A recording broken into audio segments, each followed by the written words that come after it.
સાવલી નગરપાલિકા દ્વારા 2020માં 35 લાખના ખર્ચે આ બગીચો બનાવવામાં આવેલો. આ બગીચો પહેલેથી જ વિવાદવાળો છે. અને પાછળ લાખો રૂપિયાનો ખર્ચો કરી અને પ્રજાને હિતમાં આ પૈસા વપરાયા નહોતા.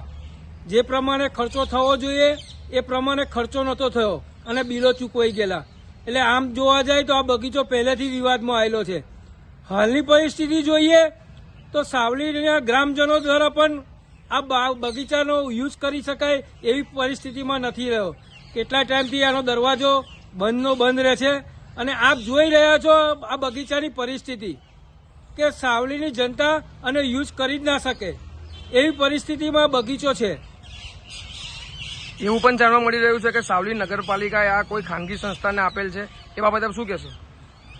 હું એવું કહું છું, કદાચ ખાનગી સંસ્થાએ નગરપાલિકા પાસે માગ્યો હોય આ જગ્યા યુઝ કરવા માટે તો ખાનગી સંસ્થા જવાબદારી ઉઠાવી અને આની સાફ સફાઈ રાખવી જોઈએ, કાં તો નગરપાલિકાએ રાખવી જોઈએ.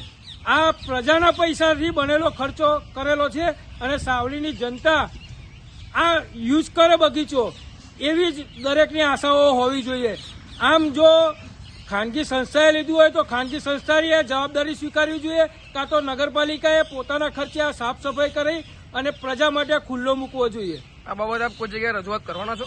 આપણી જાણ મુજબ અને ચીફ ઓફિસરનું અમે ધ્યાન દોરીશું અને વહેલીમાં વહેલી તકે પ્રજા માટે આ બગીચો ફરી ખુલ્લો મુકાય એવી આશાઓ રાખીએ છીએ. આપનું નામ? કલ્પેશ પટેલ, શહેર કોંગ્રેસ પ્રમુખ.